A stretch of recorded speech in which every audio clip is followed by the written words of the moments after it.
My name is Steve Elzy. I'm with the local CBS affiliate, the television station KION, and it's a pleasure to be here.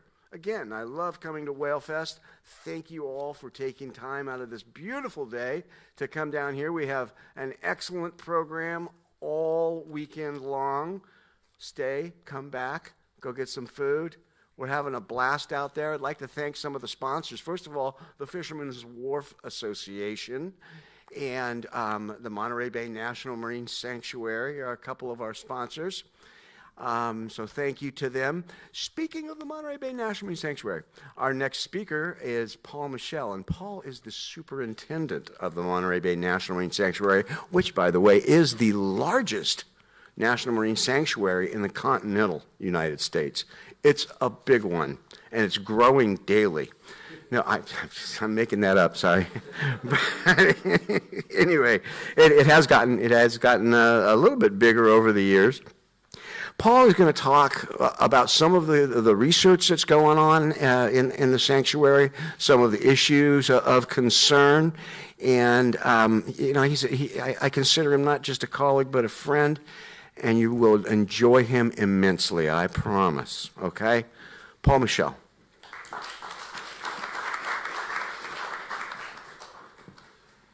All right, good morning. How's everyone? So thankful you guys are in here, and it's such a beautiful day outside, so thank you for coming. You know, the program says that I'm going to give an update on issues in the sanctuary, but because I've got the microphone, I'm going to talk about whatever I want to, and that happens to be because I'm really jazzed about some of the science that we're doing this year, and I thought I would share that with you. Hopefully to inspire you about science and maybe any future scientists out there. I will give you a little update on some of the big things we're working on and a little bit of background on marine sanctuaries. But it's been a really busy year.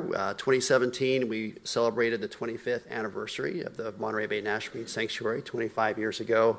We were designated, and we've been doing a lot to keep this place protected and thriving. And it's been a great 25 years, and we're looking forward to another 25 years at least. We've been working on our management plan. It may not sound that exciting, but we have a management plan that guides all of our science and resource protection and education and outreach and our visitor centers and things like that, and we're busily updating that management plan. You may have heard about desalination facilities in the area. We are doing the environmental analysis and documentation for desal facilities here in the Monterey region. And we've just been dealing with a lot of Mother Nature, landslides, mudslides, people grounding their vessels and sinking vessels, and not to mention just recently a big sewage spill that you might have heard about. But this year I wanted to, like I said earlier, kind of update you on some of the cool science that's going on in the sanctuary. But just a little bit of background, we are part of a national system of these special marine and Great Lakes places. There are 13 national marine sanctuaries and 1 national marine monument, all together protecting over 170,000 square miles of ocean and Great Lakes waters. These are our nation's, again, most special places. So that's more area than all of our national and state parks combined. So a lot of people don't know that, but it's a huge area that we try to manage, and we manage it in partnership with state governments and other federal agencies and local government as well. And we're really one of only a handful of national marine sanctuaries that have this land-sea connection. Most of our marine sanctuaries are offshore sites, and we'll get into why that's important in just a minute.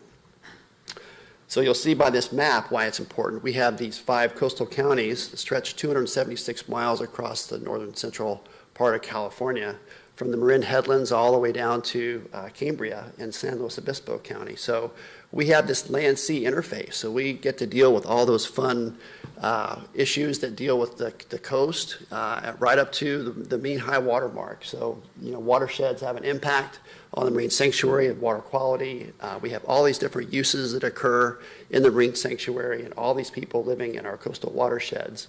Tourism and recreation and shipping and agriculture, research, education, and lots of technology here.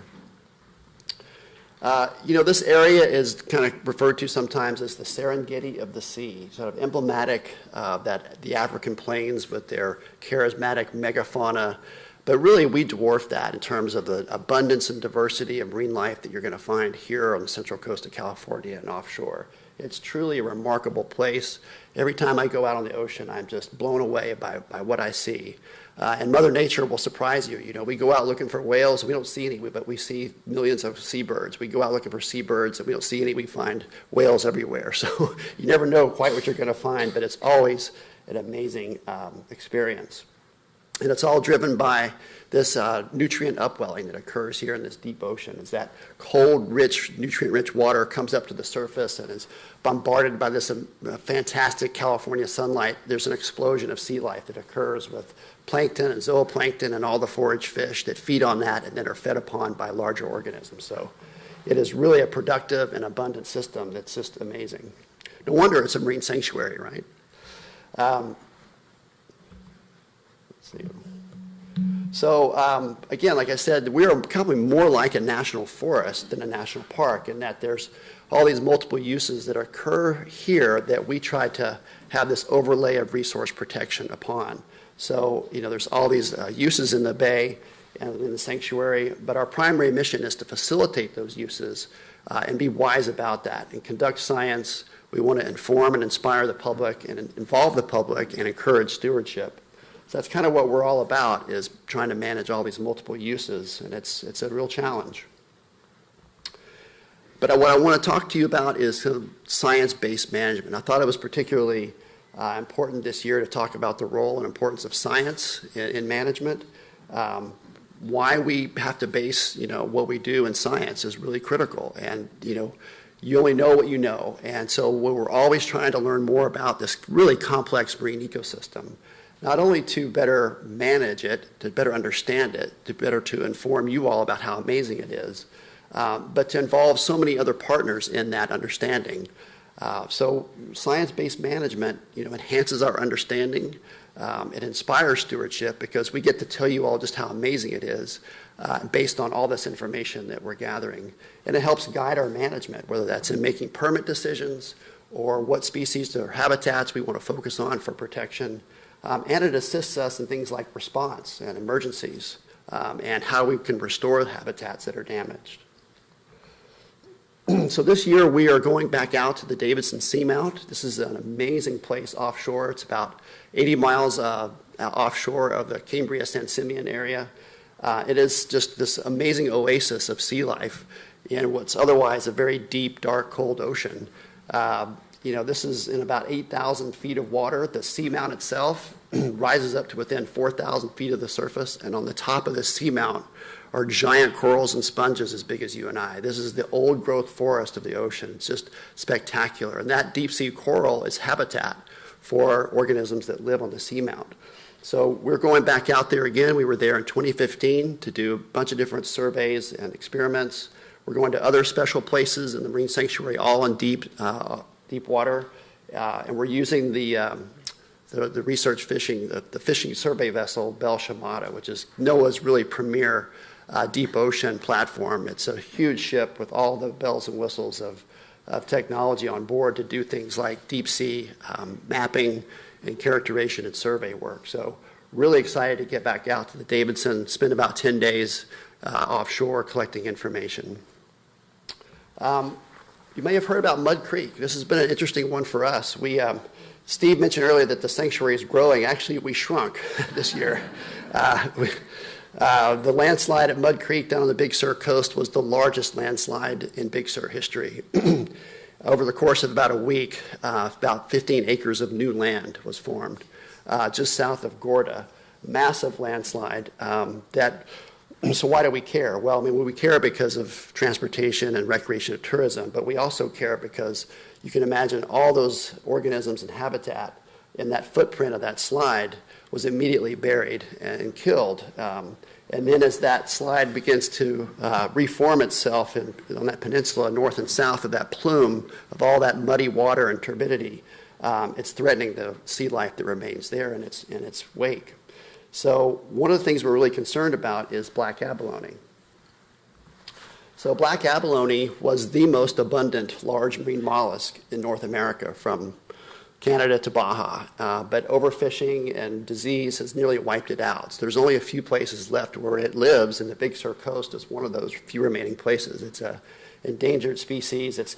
It's about that big. It's not as big as the red abalone, but it's about that big. And this was a prime habitat at Mud Creek where that slide buried black abalone in habitat. And the ones that remain there close to that slide are in immediate danger of being buried by mud and other debris. So what we did was we mounted a rescue effort. We got to go try to save those guys that are in peril because they're dead. They just don't know it yet. They're going to get buried. So what we did was we worked with our state and other federal partners, the University Santa Cruz, and we mounted a rescue effort to go and grab as many of them as we could in harm's way, and then translocate them to another place and see if we can establish them in other prime habitat. It's never been done before, and so this is really cutting-edge science where we're translocating an endangered species to try to save those guys and help other areas to recover that don't have black abalone currently in them but are prime habitat. Back to the deep ocean, some really cool stuff working with MBARI on deep sea corals. There's some pictures of some deep sea corals and sponges. And deep sea corals are very fragile. If they are damaged by trawling or by oil spills, it takes generations and generations for them to recover. So what we're interested in is learning about how we can grow them, how we can basically grow them on site. Now, in tropical reef systems, these techniques are very well established, but no one's ever done it in the deep sea because A, it's hard to get there, and B, no one really knows exactly the life cycle and life stages and natural history of these corals. So learning how to grow them has been a real steep learning curve. But what we've discovered is that if you can take clippings of these corals and bring them quickly to the surface, keeping them at the same temperature that they live in, which is near freezing, and quickly transplant these pieces into, basically these are PVC pipe with concrete in them, get them back down quickly, they do really well. So working with MBARI, have success with 6 different species of coral. And this is really important for places like the Gulf of Mexico after deep sea horizon oil spill and recovering deep sea habitat in the Gulf of Mexico using these techniques. So again, this is cutting edge science and research that's going on in the Monterey Bay National Marine Sanctuary. And eventually we'll get to using more environmentally friendly planting, some sort of biodegradable, maybe clay vases instead of PVC pipe. But we really want to see if this technique works, and it seems to be working pretty well.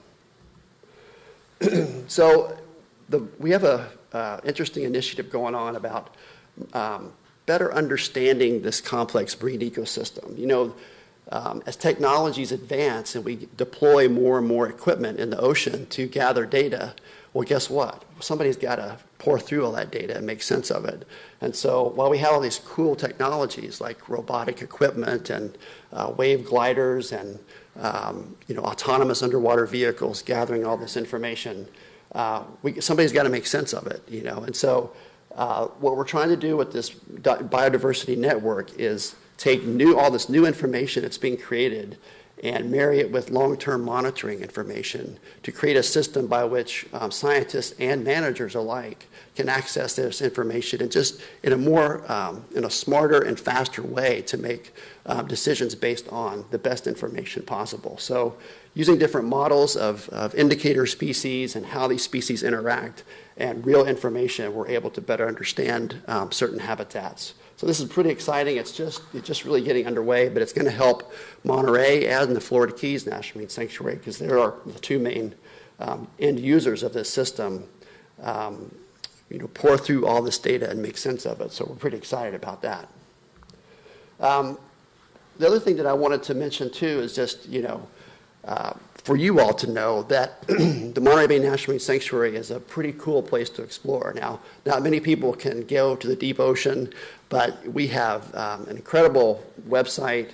We have what's called SIMON, the Sanctuary Integrated Monitoring Network, which is a web page.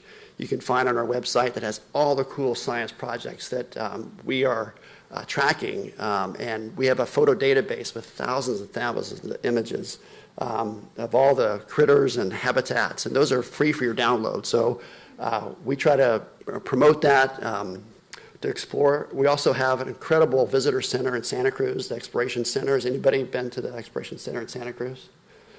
Phenomenal facility. It opened in 2012. It's great high-tech exhibitry and cool programs there. We also have a smaller visitor center down in San Simeon. Invite you to come and see and learn more about the Marine Sanctuary. We're also a pretty public-involved agency. So we have regular meetings of our advisory council. In fact, we're meeting next month in Santa Cruz, and those meetings are open to the public. So, not everyone loves to go to meetings, but they're pretty entertaining in terms of what's happening in the sanctuary and how our different user groups. We have 20 different members of our advisory council representing different user groups and agencies that have lots of different issues and concerns that we talk about in these meetings. We also have other public meetings like our research activity panel and our recreation and tourism working group. So lots of ways to get involved. We have volunteer opportunities. So if you like to get out and interact with the public, we have volunteer opportunities for T-Motion and Baynet. These are the ones that go out and interact with the public in kayaks and on the bike path. We also have citizen science programs. So if you're interested in learning more about science and how it's applied, we have ways in which we can get you out into the field collecting information for us. And it's pretty fun. So I encourage you to go deeper, learn more, and get involved with your National Marine Sanctuary. And with that, I'm going to stop because I've always enjoyed the questions and hearing from you all. So with that, I thank you very much. Does anybody have any questions? Yes, ma'am. Thank you for all the presentation. Yeah. I have a question about the black abalone. Yes. Do you have any follow-up of the survival rate after the renovation? I'm sorry, the last part of the question. You have a follow-up of how much they survive after revision of the... So we were able to grab 45 black abalone just north of the slide. About a handful of those actually died in the process. They're very difficult to remove. About another handful were sent to the La Jolla lab down in San Diego to recover because they were injured in the process. But 31 of them were successfully translocated, and they're doing great. We're monitoring them every 2 weeks. So they were grabbed in early November, and we've been monitoring them every 2 weeks. And we're mounting another expedition rescue effort because we've actually surveyed close to 100 that are imperiled. So we want to get back down there and try to rescue those guys as well and get them out of harm's way. So this is going to be an ongoing effort over the next couple of years to rescue as many of those as we possibly can as that peninsula tries to reach equilibrium. All that huge landslide went out and it's getting just smashed by these winter waves and storms. So Caltrans is trying to shore it up and protect it because they're going to lay a road right on top of it. But in the meantime, there's going to be still more movement of that material in the intertidal and subtidal, threatening those abalone. So, yes, right. About black abalone. Yeah. Can you say where you transplant them to? You're trying to keep it kind of quiet. Yeah, I think, we'd like to kind of keep it quiet for a while, but I think it would make a great story to tell. We'll definitely be writing up reports on it. And I've been ensuring that we're taking a lot of video because I do want to be able to tell the story because I think it's going to be a really good one and a really success story. So fingers crossed. Yes, sir. Do you have data yet on how the effect of the sanctuary is on fishery? Is it increasing the fishery, creating a nursery environment? Well, this is a question about the sanctuary's effect on fisheries. And it's interesting because the sanctuary program, we don't actually regulate fishing, but our job is to ensure that it is a healthy ecosystem. And so we like to think that we're contributing to that. And actually here on the West Coast, there are currently no overfished species. In fact, those species that were overfished in the past are protected and rebuilding.